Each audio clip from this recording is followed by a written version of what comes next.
धन्यवाद। तो प्रभु जी बड़े रोचक तरीके से समझा रहे हैं और काफ़ी जो गहरा विषय है उसको समझा रहे हैं।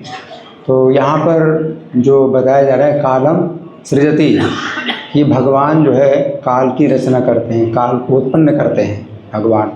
तो ये विषय बड़ा अचिंत्य है।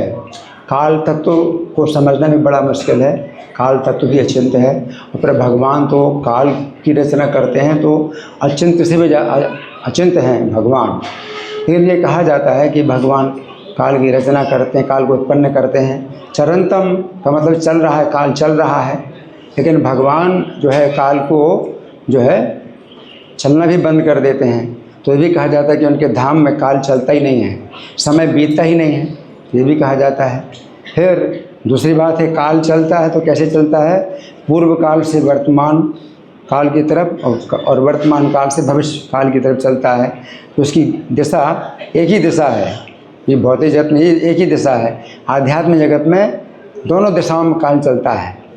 तो पूर्व काल से वर्तमान, वर्तमान से भविष्य की ओर चलता है और भविष्य से वर्तमान और वर्तमान से पूर्व काल, इस तरह से भी काल चलता है।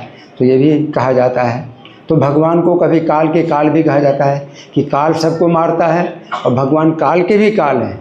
तो भगवान जो है काल की रचना भी करने वाले हैं और काल को विनाश करने वाले हैं। भगवान ने रासलीला की थी वृंदावन में, तो ब्रह्मरात्र उपावृत्ति, भागवतों में सुखदेव गोस्वामी कहते हैं कि ब्रह्मरात्र यानी ब्रह्मा जी की रात बना दी।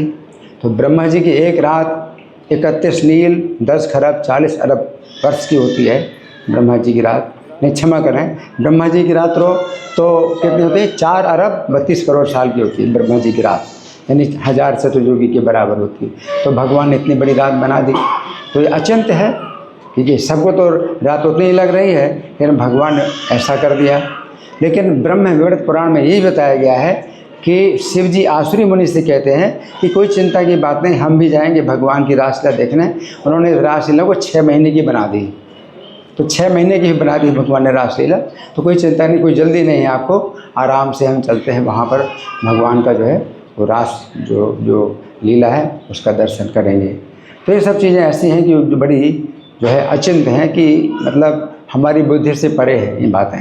लेकिन फिर अंत में जो सत्यकृत शब्द आया है इस श्लोक में, अंतिम शब्द है सत्यकृत। इसको लेकर के प्रभुपाद जो है बड़ा ज़रूरी जो शिक्षा है वो दे रहे हैं कि भगवान सत्यकृत है, यानी भगवान जो बनाते हैं वो सत्य होता है, वो मिथ्या नहीं होता है।